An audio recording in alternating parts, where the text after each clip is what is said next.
Siap. Hormat. Selamat siang, Pak. Siang, silakan duduk.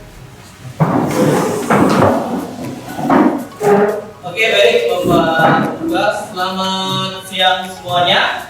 Siap, Pak. Bagaimana kabarnya? Sehat? Siap. Sebelumnya, ya mau mengucapkan selamat tahun baru ya. Semoga di tahun baru ini memberikan sesuatu hal yang baru, ya, memberikan hal-hal yang baik dari tahun-tahun sebelumnya. Ya. Jadi terkhusus pada hasil belajar kalian. Jadi Bapak berharap di semester sebelumnya hasil belajar kalian yang kiranya perlu ditingkatkan sistem pencernaan. Nah, tapi sebelumnya, ya sebelum kita memulai proses pembelajaran kita pada hari ini, marilah kita siapkan hati dan pikiran untuk berdoa. Dalam nama Bapa dan Putra dan Roh Kudus. Ya Tuhan Allah Bapa, puji dan syukur kami atas. Oke, baik, selanjutnya biar proses pembelajaran kita pada siang hari ini lebih semangat lagi, Bapak ingin mengajak dan membawa kalian, ya, kita bernyanyi satu lagu nasional, ya. Jadi ini tujuannya supaya meningkatkan rasa cinta tanah air terhadap bangsa ini.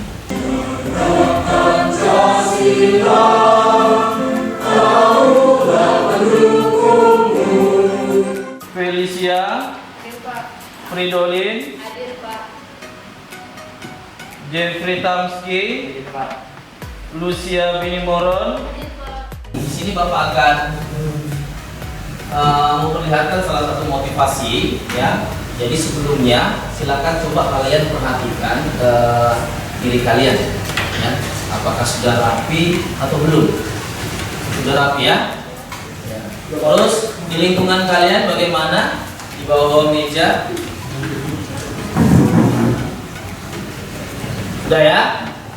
Ya, jadi kenapa Bapak selalu mengingatkan di pertemuan sebelumnya juga sama, ya? Bapak selalu mengingatkan yang pertama karakter, kedisiplinan dan keterapian, ya. Jadi tentu ini yang harus Anda jaga ya. Sebagai siswa Anda harus jaga kerapian dan kedisiplinan, ya. Yang sedang menangis. Nah, kemudian salah satu gambar, ya, di sini terlihat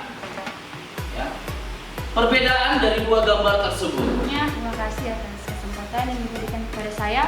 Jadi di gambar itu telah ditunjuk kalau ada gambar pertama itu anak kecil yang kekurangan gizi, Pak, di mana keadaan nutrisinya itu tidak terpenuhi dengan baik. Dia kekurangan gizi, terus pertumbuhan berat badan sama tingginya tidak stabil. Kalau gambar yang kedua itu dia mengalami obesitas atau kelebihan gizi. Ya, karena akan ada hubungannya di pertemuan kita sebelumnya, ya, yaitu tentang zat makanan, ya, zat makanan. Karena pemenuhan makanan pada anak ini, ya, tidak terpenuhi dengan baik, ya, sehingga mengalami, ya, gizi buruk, ya, gizi buruk. Nah, di sini, ya, pada gambar yang ini malah kelebihan. Kalau ini kekurangan, ini kelebihan. Di sini Bapak akan Bapak menampilkan sebuah slide yang dimana Anda menebak kata yang berhubungan dengan beberapa nama-nama pada gangguan ataupun penyakit pada sistem pencernaan. Ya, siapa yang bisa? Silakan.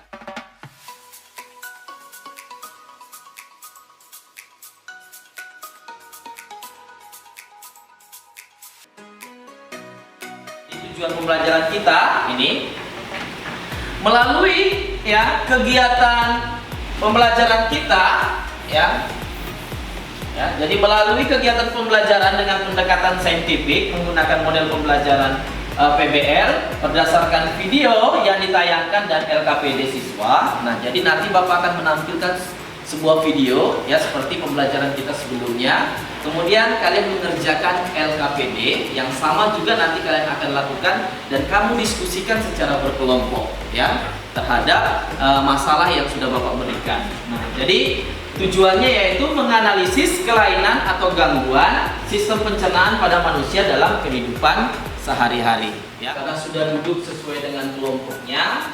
Jadi kita akan melakukan identifikasi suatu masalah melalui video. Jadi nanti Bapak akan tampilkan sebuah video yang nantinya kira-kira kamu akan mencari informasi, menggali informasi terkait apa yang sudah kamu dapatkan dengan menyimak, mendengarkan informasi yang sudah Bapak sajikan melalui video.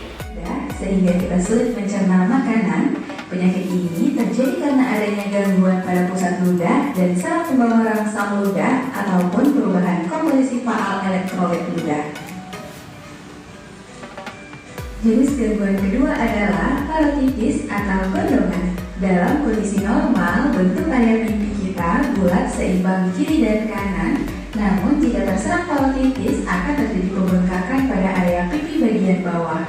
Pembengkakan tersebut terjadi pada organ dalam rongga mulut, yaitu kelenjar parotis, kelenjar yang memproduksi air liur. Penyakit ini bisa menimbulkan rasa nyeri, kelelahan, hingga demam, dan berkulit pada area kelenjar parotis tampak kemerahan. Penyebab penyakit parotis ini antara lain adanya infeksi bakteri. Nah, seperti yang tadi Bapak sudah sampaikan, setelah kalian sudah menyimak, ya, nanti kalian akan menggali informasi lalu tuangkan di LKPD tadi yang sudah Bapak berikan tadi kan. Nah, tetapi Bapak juga sudah menyampaikan, jadi bukan hanya satu penyakit saja yang kalian terfokus, pada penyakit-penyakit yang lain pun juga kalian harus paham, ya. Nah, sebelum kita masuk pada pengerjaan LKPD yang nanti Bapak akan serahkan kepada kalian, Bapak akan berikan waktu kalian berdiskusi. Bapak ingin bertanya, siapa yang bisa menanggapi tadi video yang tadi barusan Bapak sampaikan tadi? Penyakit lupus ini biasa kita kenal dengan nama tukak lambung. Gejalanya itu ditandai dengan adanya luka pada dinding lambung tadi. Terus seperti gastritis, dia ini nyeri di ulu hati gara-gara kurangnya pola makan yang tidak teratur. Juga merasa mual, tidak nafsu makan, kembung hingga muntah. Nah, inilah dia yang menyebabkan kita pola makan kita tidak teratur, akhirnya kita merasa mual. Video yang kalian sudah amati dan kamu simak nanti kerjakan melalui LKPD ini, ya. Jadi nanti di LKPD ini kamu kerjakan, ya, diskusikan dengan teman-temanmu. Nah, nanti kemudian akan dipresentasikan, ya. Jelas? Ada pertanyaan? Iya, kalau jelas Bapak akan bagikan.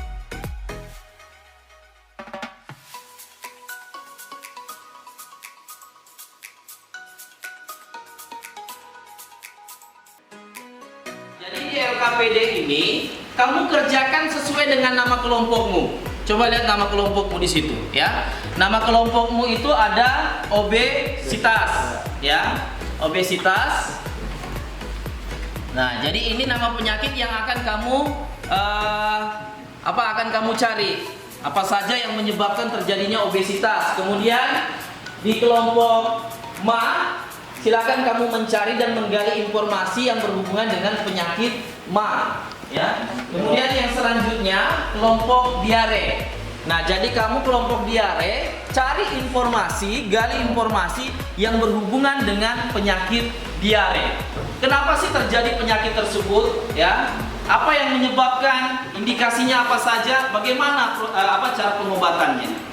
Ya, jelas ya? Bapak akan melakukan teknik penilaian. Jadi ada instrumen penilaian yang Bapak buat. Di sini ada 3 aspek yang Bapak nilai. Yang pertama, ya, Bapak melakukan penilaian berupa sikap, ya.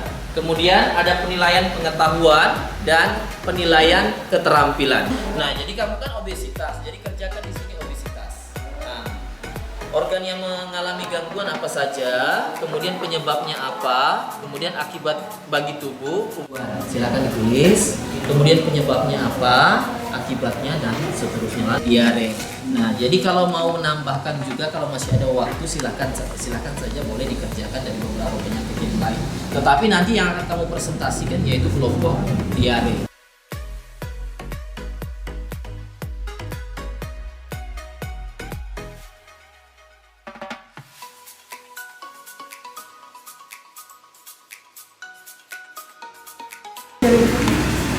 Dan terima kasih atas kesempatannya. Penyebab dari diare itu disebabkan oleh gangguan infeksi pada virus atau bakteri. Tidak ada kalori yang dibakar akibat contohnya aktivitas sehari-hari atau olahraga sehingga terjadi penimbunan. Lalu organ apa saja yang akan mengalami gangguan ketika penderita obesitas ini mengalami penyakit obesitas, yaitu organ yang mengalami gangguan yaitu jantung, usus besar, paru-paru, dan ginjal. Selanjutnya akibat bagi tubuh yang akan dijelaskan oleh rekan saya, Stefano. Nah, baik, terima kasih atas kesempatan yang diberikan kepada saya. Di sini saya akan menjelaskan tentang akibat yang disebabkan oleh obesitas. Akibat pertama itu serangan jantung koroner, stroke, diabetes, dan hipertensi. Jadi tadi setiap kelompok sudah melakukan pemecahan masalah berdasarkan penyakit di setiap kelompok masing-masing. Nah, baik itu dari kelompok obesitas, baik itu dari kelompok MA dan kelompok diare. Nah, apa-apa saja penyebabnya, ya, kemudian bagaimana upaya pencegahannya. Jadi kalian sudah bahas bersama. Nah, kali ini kita masuk kesimpulan. Siapa yang bisa memberikan kesimpulan pada pembelajaran kita siang hari ini terkait mengenai gangguan atau penyakit pada sistem pencernaan? Silakan. Terima kasih atas kesempatannya. Dari apa yang telah kita pelajari pada siang hari ini, saya menyimpulkan bahwa penyakit gangguan pada sistem pencernaan itu ada wasir, usus buntu, lalu ada MA, diare, obesitas, dan dengan menjaga pola makan serta menjaga kebersihan makanan yang akan kita konsumsi dan juga menjaga keseimbangan gizi. Mungkin itu sekian dari saya, terima kasih. Luar biasa, kita berikan tepuk tangan pada Nah, sekarang sebelum Bapak menutup pada pembelajaran kita pada siang hari ini, Bapak minta kalian melakukan refleksi pada pembelajaran kita untuk bagaimana yang kalian rasakan. Jadi silakan kalian buka ya di HP kalian. Nah, jadi ini ya linknya, silakan kalian isi yang berhubungan dengan pertanyaan di atas. Yang pertama, gambarlah sebuah perasaan yang kalian rasakan. Nah, sekarang perhatikan lagi di depan. Nah, jadi untuk di depan, untuk slide di depan ini menandakan bahwa Bapak harus menutup pertemuan kita pada siang hari ini. Tetapi ada oleh-oleh yang Bapak akan berikan kepada kalian, tetapi tidak secara langsung. Lagi-lagi seperti yang Bapak sampaikan di pertemuan sebelumnya, Bapak sudah membuka yang namanya kelas maya. Jadi kelas maya itu adalah kelas room. Nah, kemarin Bapak sudah cek beberapa nama, ada beberapa siswa yang belum tergabung. Jadi Bapak harap siswa yang belum tergabung ya, usahakan masuk untuk bergabung. Linknya sudah Bapak share melalui grup ya. Jadi kalau kamu tidak tergabung, kamu tidak bisa kerjakan tugas ya, seperti tugas yang Bapak berikan. Kemudian modul bahan ajar itu juga Bapak sudah share melalui kelas maya. Silakan kalian bisa buka ya melalui classroom kalian ya. Nah, jadi di sini untuk bahan yang bisa kalian pelajari untuk minggu depan kita akan mempelajari masih pada sistem pencernaan, tetapi submaterinya kita masuk pada praktikum, yaitu praktikumnya ini akan kita laksanakan nanti ya, serius ini pasti akan dilaksanakan, yaitu uji makanan ya, ini uji makanan. Nah, bahannya ini dalam bentuk flipping book ya. Linknya juga Bapak sudah share melalui kelas maya, yaitu kelas room ya. Nah, kemudian untuk oleh-olehnya buat di rumah ya, ini tugas kelainan gangguan sistem pencernaan ya, melalui Google Form juga Bapak sudah share linknya. Silakan dibuka di kelas maya. Jadi siswa yang belum tergabung, temanmu yang tidak masuk, ini share. Jelas ya? Nah, berakhirlah pembelajaran kita pada siang hari ini. Ya, kita tutup pembelajaran kita pada siang hari ini dengan berdoa. Bapak minta salah satu Yosua untuk menutup kita dalam doa. Bapa, Putra, dan Roh Kudus. Amin. Tuhan, pada kesempatan hari ini kami telah melaksanakan praktek yaitu dengan presentasi yang memberkati juga Kembali lagi Bapak mengucapkan terima kasih atas perhatiannya. Kita sudah melewati pembelajaran kita pada siang hari ini. Sekian dan terima kasih.